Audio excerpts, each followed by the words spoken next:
ಕಾಂಗ್ರೆಸ್ನಲ್ಲಿ ಸಚಿವ ಸಂಪುಟ ವಿಸ್ತರಣೆಯಾದ ಬೆನ್ನಲ್ಲೇ ಅಸಮಾಧಾನ ಕೂಡ ಸ್ಫೋಟಗೊಂಡಿದೆ. 15ಕ್ಕೂ ಹೆಚ್ಚು ಶಾಸಕರು ಅಸಮಾಧಾನಗೊಂಡಿದ್ದಾರೆ. ಕಾಂಗ್ರೆಸ್ನಲ್ಲಿ ಕ್ಯಾಬಿನೆಟ್ ಕಿಚ್ಚು, 15ಕ್ಕೂ ಹೆಚ್ಚು ಶಾಸಕರ ಅಸಮಾಧಾನ. ಸಂಪುಟದಲ್ಲಿ ಸ್ಥಾನ ಸಿಗದೆ ಅನ್ಯಾಯವಾಗಿದೆ ಅಂತ ಶಾಸಕರು ಆಕ್ರೋಶ ವ್ಯಕ್ತಪಡಿಸ್ತಾ ಇದ್ದಾರೆ. ಪ್ರಾದೇಶಿಕವಾರು ಸಮುದಾಯವಾರು ಪ್ರಾತಿನಿಧ್ಯ ಸಿಕ್ಕಿಲ್ಲ ಅಂತ ಗರಂ ಆಗಿದ್ದಾರೆ. ಸಚಿವ ಸ್ಥಾನದ ಭರವಸೆಯನ್ನ ಕೊಟ್ಟು ಈಗ ಮಾತು ತಪ್ಪಿದ್ದಾರೆ ಅಂತ ಶಾಸಕರು ಕಿಡಿಕಾರ್ತಾ ಇದ್ದಾರೆ. ಹಲವು ಶಾಸಕರು ಸಿಎಂ ಡಿಕೆ ಶಿವಕುಮಾರ್ ಅವರನ್ನ ಭೇಟಿಯಾಗಿ ತಮ್ಮ ಬೇಸರವನ್ನ ತೋಡ್ಕೊಂಡಿದ್ದಾರೆ. ಬೇಳೂರು ಗೋಪಾಲಕೃಷ್ಣ, ಅಪ್ಪಾಜಿ ನಾಡಗೌಡ, ಅನ್ನಪೂರ್ಣ ಸಿಎಂ ಡಿಕೆ ಶಿವಕುಮಾರ್ ಅವರನ್ನ ಭೇಟಿಯಾಗಿ ತಮ್ಮ ಅಸಮಾಧಾನವನ್ನ ಹೇಳ್ಕೊಂಡಿದ್ದಾರೆ.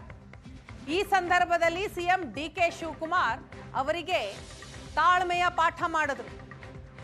ತಾಳ್ಮೆಯಿಂದ ಇರಿ, ಮುಂದಿನ ದಿನಗಳಲ್ಲಿ ಎಲ್ಲವೂ ಸರಿ ಹೋಗುತ್ತೆ. ಪಕ್ಷ ಮುಖ್ಯ, ಹಾಗಾಗಿ ಎಲ್ಲರೂ ಕೂಡ ಸಮಾಧಾನವಾಗಿರಬೇಕು ಅಂತ ತಾಳ್ಮೆಯ ಪಾಠ ಮಾಡಿದ್ದಾರೆ. ನಿನ್ನೆ ಕಾಂಗ್ರೆಸ್ನಲ್ಲಿ ಸಚಿವ ಸಂಪುಟ ವಿಸ್ತರಣೆ ಆಗ್ತಾ ಇದ್ದ ಹಾಗೇನೆ ಅಸಮಾಧಾನವೂ ಕೂಡ ಭುಗಿಲೆದ್ದಿದೆ. ಜಿಲ್ಲೆಗಳಲ್ಲಿ ಸಚಿವಾಕಾಂಕ್ಷಿಗಳ ಬೆಂಬಲಿಗರು ಪ್ರತಿಭಟನೆಯನ್ನ ಮಾಡಿದ್ದಾರೆ. ಸಂಪುಟದಲ್ಲಿ ನಮ್ಮ ಶಾಸಕರಿಗೆ ಸ್ಥಾನವನ್ನ ಕೊಡದೆ ಅನ್ಯಾಯ ಮಾಡಿದ್ದಾರೆ ಅಂತ ಗರಂ ಆಗಿದ್ದಾರೆ. ಸಚಿವ ಸ್ಥಾನ ಕೊಡ್ತೀವಿ ಅಂತ ಮಾತು ಕೊಟ್ಟು ಈಗ ಆ ಮಾತನ್ನ ತಪ್ಪಿದ್ದಾರೆ ಅಂತ ಹೈಕಮಾಂಡ್ ವಿರುದ್ಧವೇ ಗರಂ ಆಗಿದ್ದಾರೆ.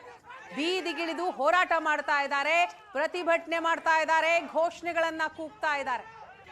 ಅಷ್ಟೇ ಅಲ್ಲ, ತಮ್ಮ ನಾಯಕರುಗಳಿಗೆ ರಾಜೀನಾಮೆ ಕೊಡಿ ಅಂತ ಒತ್ತಡವನ್ನ ಕೂಡ ಹಾಕ್ತಾ ಇದ್ದಾರೆ. ಆದರೆ ಯಾರ ಒತ್ತಡಕ್ಕೂ ಕೂಡ ಸಿಎಂ ಡಿಕೆ ಶಿವಕುಮಾರ್ ಮಣಿತಾ ಇಲ್ಲ. ಎಲ್ರಿಗೂ ಖಡಕ್ ಎಚ್ಚರಿಕೆಯನ್ನ ಕೊಟ್ಟಿದ್ದಾರೆ. ಸಂಪುಟದಲ್ಲಿ ಸ್ಥಾನ ಸಿಗದೇ ಇರೋ ಹಿನ್ನೆಲೆಯಲ್ಲಿ ಹಲವು ಶಾಸಕರುಗಳು ನಿನ್ನೆಯಿಂದಲೂ ಕೂಡ ಸಿಎಂ ಡಿಕೆ ಶಿವಕುಮಾರ್ ಅವರ ಜೊತೆ ಮಾತನಾಡ್ತಾ ಇದ್ದಾರೆ, ಅವರನ್ನ ಭೇಟಿ ಆಗ್ತಾ ಇದ್ದಾರೆ. ಸಚಿವ ಸ್ಥಾನ ಸಿಗದೆ ಹಲವು ಶಾಸಕರಿಂದ ಹೈಕಮಾಂಡ್ ವಿರುದ್ಧ ಸಿಟ್ಟು, ರಾಜೀನಾಮೆಯ ಬೆದರಿಕೆ ಹಾಕ್ತಾ ಇದ್ದಾರೆ. ತೀವ್ರ ಅಸಮಾಧಾನಗೊಂಡಿದ್ದಾರೆ. ಅದರಲ್ಲಿ ಬಸವರಾಜ್ ಶಿವಣ್ಣವರ್, ರಹೀಂ ಖಾನ್, ಗುಬ್ಬಿ ಶ್ರೀನಿವಾಸ್, ಎಂ ಕೃಷ್ಣಪ್ಪ, ಪ್ರಿಯಾ ಕೃಷ್ಣ, ದಿನೇಶ್ ಗುಂಡೂರಾವ್, ಹಂಪನಗೌಡ, ಎನ್ವೈ ಗೋಪಾಲಕೃಷ್ಣ, ನಾರಾಯಣಸ್ವಾಮಿ ರಾಜೀನಾಮೆಗೆ ನಿರ್ಧಾರವನ್ನ ಮಾಡಿದ್ದಾರೆ.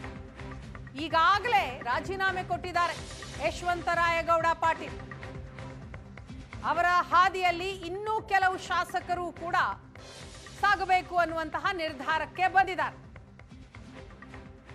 ಡಿಕೆ ಶಿವಕುಮಾರ್ ಅವರ ಸಂಪುಟದಲ್ಲಿ ಸ್ಥಾನ ಸಿಗುತ್ತೆ ಅನ್ನುವಂತಹ ಆಸೆಯನ್ನ ಇಟ್ಕೊಂಡಿದ್ರು, ಸಚಿವಾಕಾಂಕ್ಷಿಗಳಾಗಿದ್ರು. ಆದರೆ ನಿನ್ನೆ ಪಟ್ಟಿ ಹೊರಬೀಳ್ತಾ ಇದ್ದಾಗೆ ನಿರಾಸೆಗೊಂಡಿದ್ದಾರೆ. ಅದರಲ್ಲಿ ಬಸವರಾಜ್ ಶಿವಣ್ಣವರ್,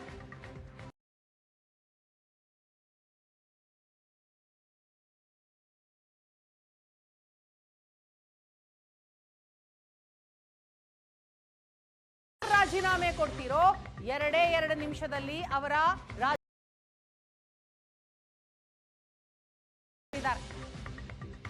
ಶಾಸಕರಿಗೆ ಸಿಎಂ ಎಚ್ಚರಿಕೆಯನ್ನ ಕೊಟ್ಟಿದ್ದಾರೆ. ನನಗೂ ಸಚಿವ ಸ್ಥಾನ ಸಿಕ್ಕಿರ್ಲಿಲ್ಲ, ನಾನು ಕೂಡ ತಾಳ್ಮೆಯಿಂದ ಇರ್ಲಿಲ್ವಾ, ರಾಜಕೀಯ ಭವಿಷ್ಯ ಬೇಕಾದವರು ತಾಳ್ಮೆಯಿಂದ ಇರಿ ಅಂತ ಪಾಠ ಮಾಡಿದ್ದಾರೆ. ರಾಜೀನಾಮೆಯ ಮಾತಿಗಿಂತ ಪಕ್ಷ ಮುಖ್ಯ ಅಂತ ಡಿಕೆ ಶಿವಕುಮಾರ್ ಸ್ಪಷ್ಟವಾಗಿ ಸೂಚನೆ ಕೊಟ್ಟಿದ್ದಾರೆ. ಸಂಪುಟ ವಿಸ್ತರಣೆ ಆದಾಗಲೆಲ್ಲ ಎಲ್ಲ ಪಕ್ಷಗಳಲ್ಲೂ ಇದೇ ರೀತಿ ಅಸಮಾಧಾನ ಇರುತ್ತೆ. ಧರ್ಮಸಿಂಗ್, ಸಿದ್ದರಾಮಯ್ಯನವರ ಕಾಲದಲ್ಲೂ ನನಗೆ ಸಚಿವ ಸ್ಥಾನ ತಪ್ಪಿತ್ತು, ನಾನು ರಾಜೀನಾಮೆ ಕೊಡಬಹುದಿತ್ತಲ್ವಾ ಅಂತ ಮಾತನಾಡಿದ್ರು ಡಿಕೆ ಶಿ. ಸರ್, ಪಕ್ಷಕ್ಕೆ ಸಾಮೂಹಿಕ ರಾಜೀನಾಮೆ ಕೊಡ್ಲಿಕ್ಕೆಲ್ಲ ಮುಂದಾಗಿದ್ದಾರೆ ಸರ್. ಯಾರು ನೋಡಿ, ರಾಜೀನಾಮೆ ಕೊಡೋರು ಇವೆಲ್ಲ ರಾಜಕೀಯದಲ್ಲಿ ನಡೀತಾ ಇರೋದು. ರಾಜೀನಾಮೆ ಕೊಡೋರ ಬಗ್ಗೆ ಯಾರು ತಡೆಯೋಕ್ಕಾಗಲ್ಲ. ಪಾರ್ಟಿ ಬೇಕು, ಅವ್ರಿಗೂ ಭವಿಷ್ಯ ಬೇಕು ಅಂತಂದರೆ ಪಕ್ಷ ಇದ್ದರೆ ಇದು. ನನಗೆ ರಾಜೀನಾಮೆ ಕೊಡ್ಬೋದೈತಲ್ಲ. ನಾನು ಧರ್ಮಸಿಂಗ್ ಕಾಲದಲ್ಲಿ, ಬೇರೆ ಕಾಲ ಸಿದ್ದರಾಮಯ್ಯವ್ರ ಕಾಲದಲ್ಲಿ ಎಲ್ಲ ನನ್ನ ಮಂತ್ರಿಗೆ ತಪ್ಪಿಸ್ತಾರಾದಾಗ ನಾನು ಪರಮೇಶ್ವರ್ ಇಬ್ಬರು ತಾಳ್ಮೆಯಿಂದ ಇರಲಿಲ್ವಾ? ನೆನ್ನೆ ಯಾರು ಹೇಳಿಲ್ವ ನಾನು? ವೀರೇಂದ್ರ ಪಾಟೀಲ್ ಕಾಲದಲ್ಲಿ ಬಂಗಾರಪ್ಪನವ್ರಿಗೆ ಕೊಟ್ಟಿರಲಿಲ್ಲ, ಖರ್ಗೆ ಸಾಹೇಬ್ರಿಗೆ ಕೊಟ್ಟಿರಲಿಲ್ಲ, ಧರಮ್ ಸಿಂಗ್ಗೆ ಕೊಟ್ಟಿರಲಿಲ್ಲ, ಅವರೆಲ್ಲ ಚೀಫ್ ಮಿನಿಸ್ಟರ್ಗಳಾಗಲಿಲ್ವಾ? ಇವೆಲ್ಲ ಪೇಷನ್ಸಿಂದ ಈ ಸಂದರ್ಭದಲ್ಲಿ ಇರಬೇಕಾಗ್ತದೆ. Party is very much important. ಯಾರು ರೆಸಿಗ್ನೇಷನ್ ಕೊಟ್ಟರೆ within few minutes I am going to accept. ನಾನು ಈಗಾಗಲೇ ಎಲ್ಲ ನಮ್ಮ ಬೋರ್ಡು ಕಾರ್ಪೊರೇಷನ್ನು ರಿವ್ಯಾಂಪ್ ಮಾಡ್ತಾಯಿದ್ದೀನಿ. ಎಲ್ಲ ನಮ್ಮ ಆಗಲೇ ಟೈಮ್ ಆಯಿತು. ಎಲ್ಲರೂ 2 ವರ್ಷ ಅಂತ ಮುಂಚಿತವಾಗಿ ನಾವು ಹೇಳಿದ್ದು, ಮಂತ್ರಿಗಳಿಗೂ ಹೇಳಿದ್ದು ಅದನ್ನು ನಾವು ಮುಂಚಿತವಾಗಿ 2.5 ವರ್ಷ. ಈಗ ಎಲ್ಲರೂ ಕೂಡ ನಾನು ರೆಸಿಗ್ನೇಷನ್ ಸಬ್ಮಿಟ್ ಮಾಡಿ ಅಂತ ಅಂದ್ಬಿಟ್ಟು ಬೋರ್ಡು ಕಾರ್ಪೊರೇಷನ್ಗೆ ಫಸ್ಟು ನಮ್ಮ ವರ್ಕರ್ಸ್ಗೆ ಹೇಳ್ತೀನಿ. ವರ್ಕರ್ಸ್ ಎಲ್ಲ ಫಸ್ಟು ಫಿಲಪ್ ಮಾಡ್ತೀನಿ, ಆಮೇಲೆ MLAsನ ಕರೆದು ಒಬ್ಬೊಬ್ಬರನ್ನೇ ಮಾತಾಡ್ತೀನಿ.